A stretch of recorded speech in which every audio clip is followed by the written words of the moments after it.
This video is about my last minute trip to GALAXYCON Raleigh.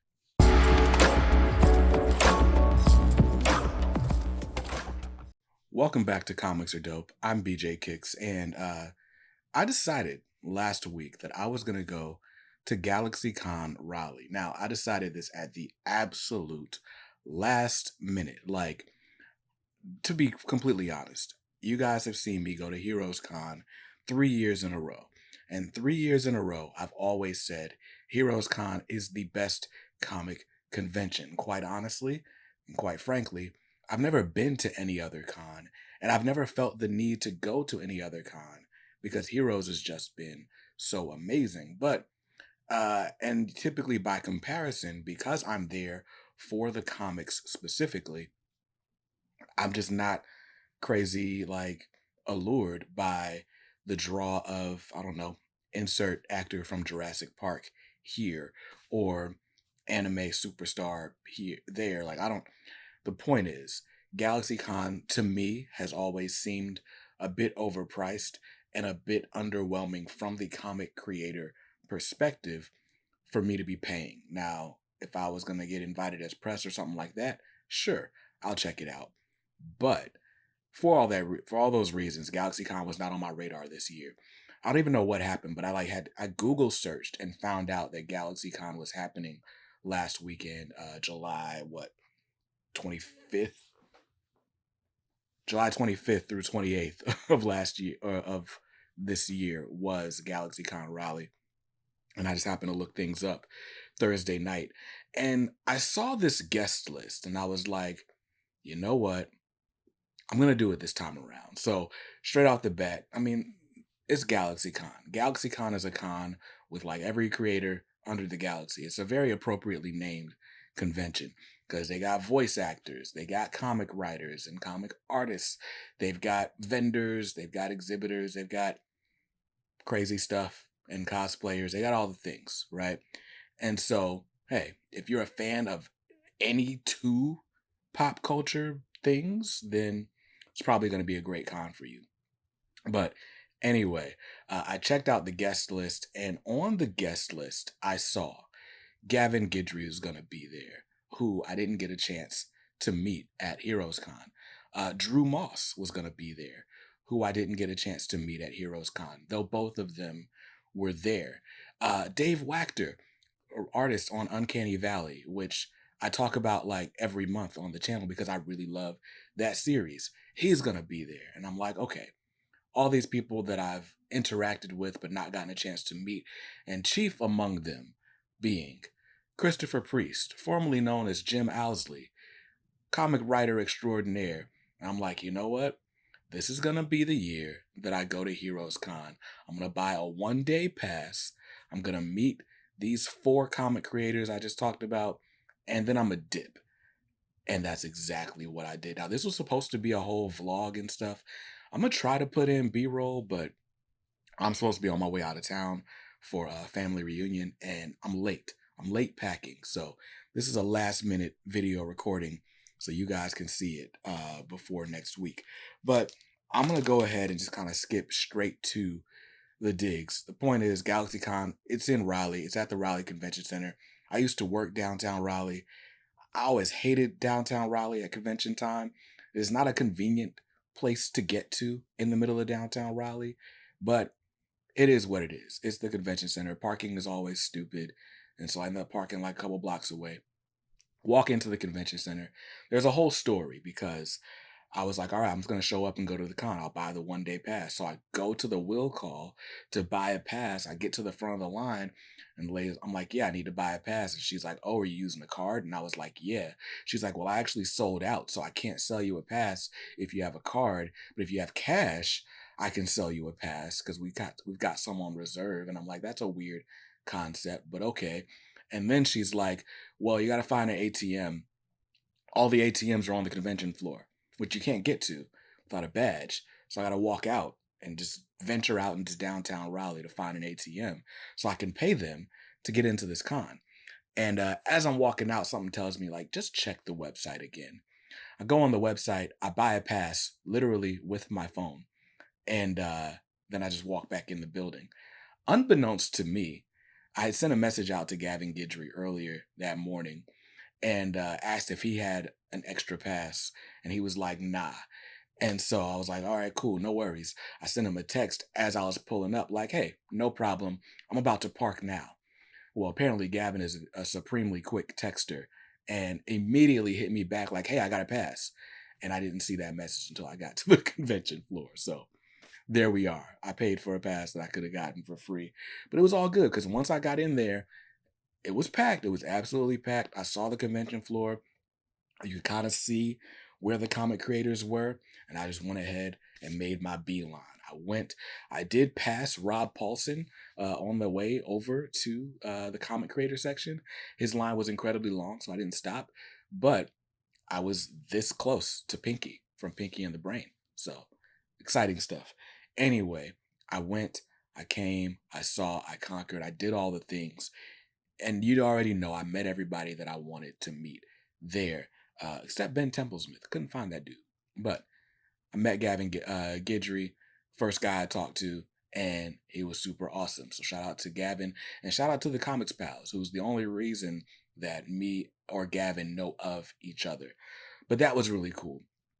I talked to Drew Moss, and then I talked to Dave Wachter. I think the other way around, actually. And Dave's like, "You said nice things about my comic." And I was like, "I did, because I like your comic." We talked a little bit about animation and cosplay and the fact that I'm never wearing a costume ever. If you saw me in a costume, it wasn't me, just straight up. But anyway, we had a fun conversation. And then, of course, I saved my most anticipated for last. And I went and finally met Christopher Priest. And you guys have seen the picture on my social media, but I brought a bunch of stuff to get signed because I couldn't decide what I wanted to get signed.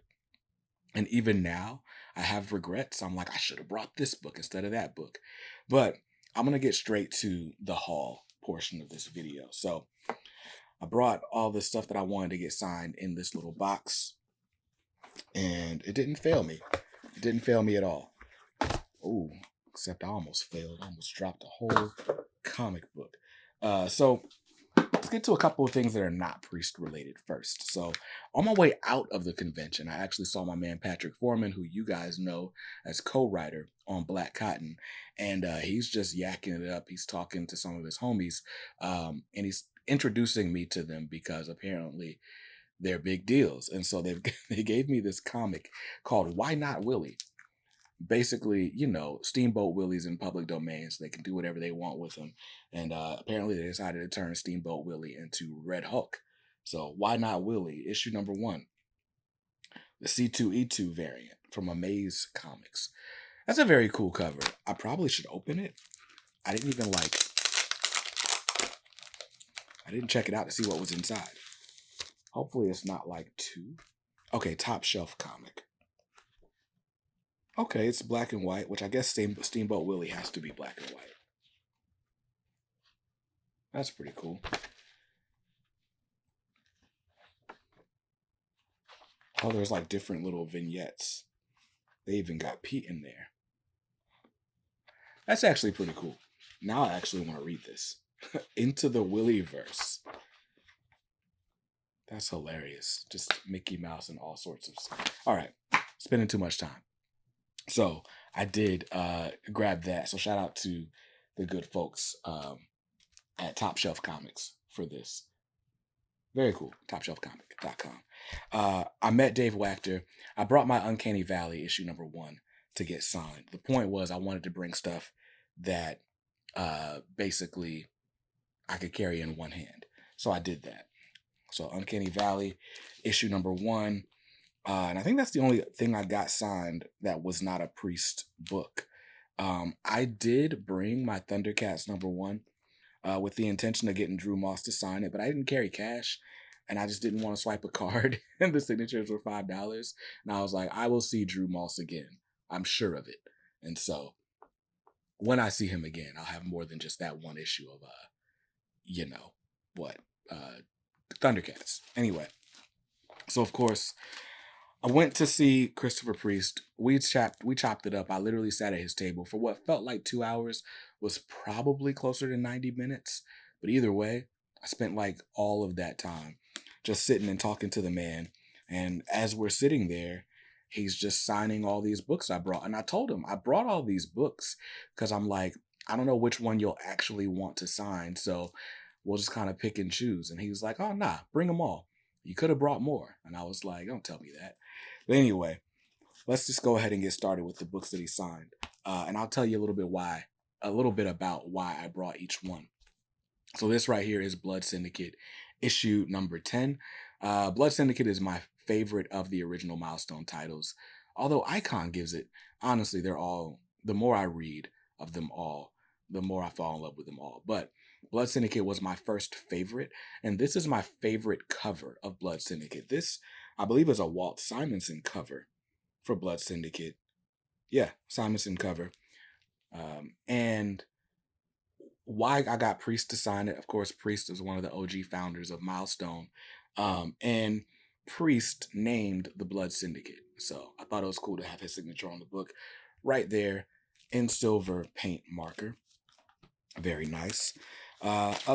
Another book I brought was Icon issue number 4. This is the cover where Rocket finds out that she's pregnant. Spoiler alert. And it was actually Priest's idea to make Rocket an unwed mother, a teen unwed mother, in the pages of Icon during the original building of the Dakota Universe Bible. And so got it signed right here, again, in that silver paint marker. Very cool. And then, of course, I brought Icon number 1. So my idea was first issue and favorite cover of insert series here. So I did bring Icon number 1, signed in that silver paint pen. A couple more recent, I guess the most recent Priest title I've read, Superman Lost. Superman Lost, which was nominated for an Eisner for Best Limited Series. It did not win, but it was nominated by Christopher Priest and Carlo Pagulayan. Very cool. I love this gold signature right here. This is just my favorite cover of that series, but I had to get issue 1 as well. The fact that Priest was nominated for an Eisner, by the way, and was in Raleigh and not in San Diego, he's just a cool guy. I was like, yo, why aren't you there? And he's like, big cons, not my scene anymore, kid. He didn't call me kid. But another little known series, this is Zero. Zero, written by Christopher Priest with art by Chris Cross. This was a creator-owned title at DC that is now being developed for a motion picture with G-Unit TV and film productions. So, very cool. It's about a secret agent. He's a black secret agent whose costume is white skin, which is like the most Priest thing I've ever heard of, but it's a very cool book.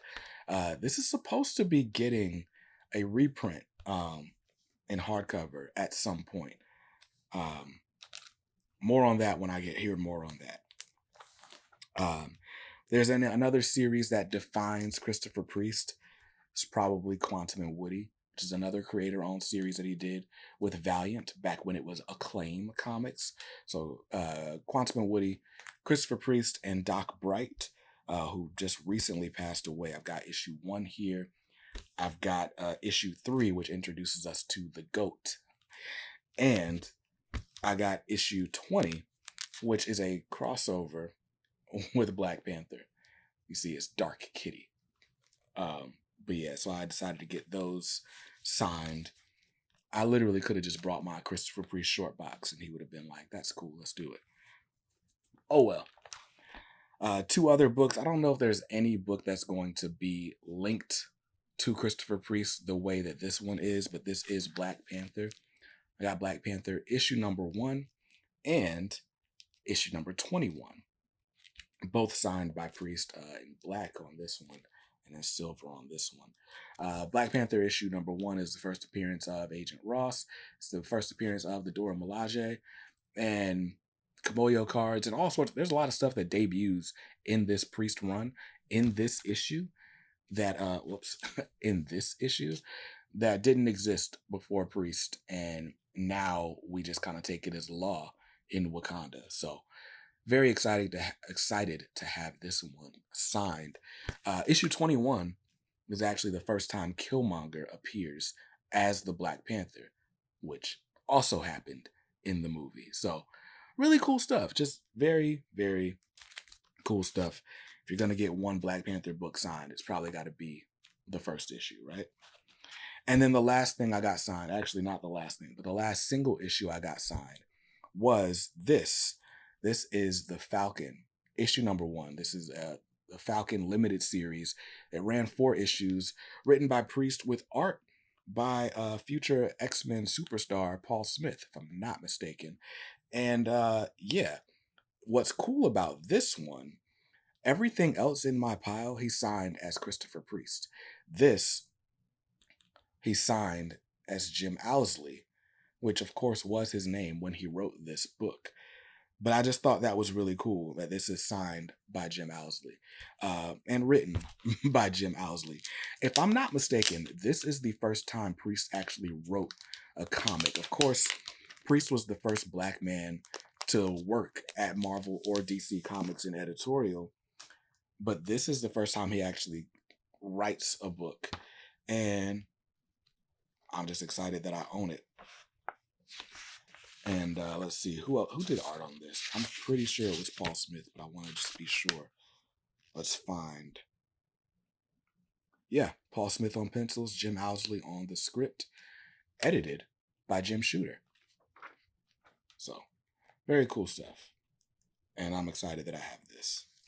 It's the Falcon on newsprint. Anyway, so those were all the single issues that I got signed by Christopher Priest. Couple other things I got signed. I guess if I said it was just single issues, then obviously these are not.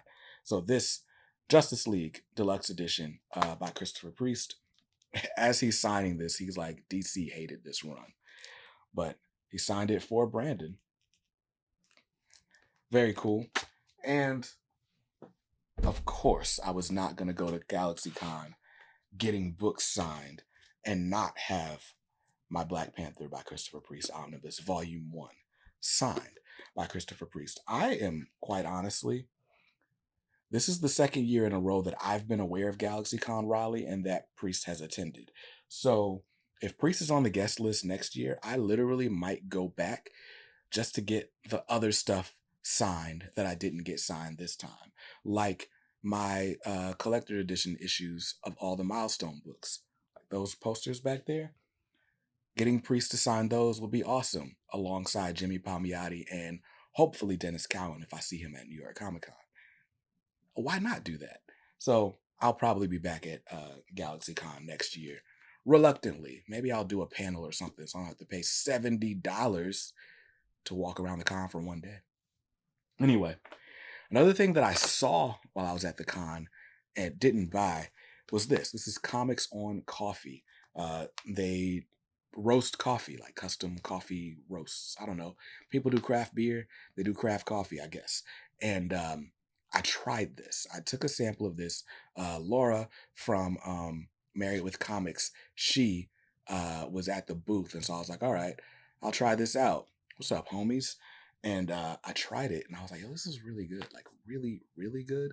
And I just had to do a video because I wanted to drink this really bad, but I didn't want to like have an open package on the camera. So Comics on Coffee, the Blue Beetle horchata flavor is my favorite, but also the only one that I've tried.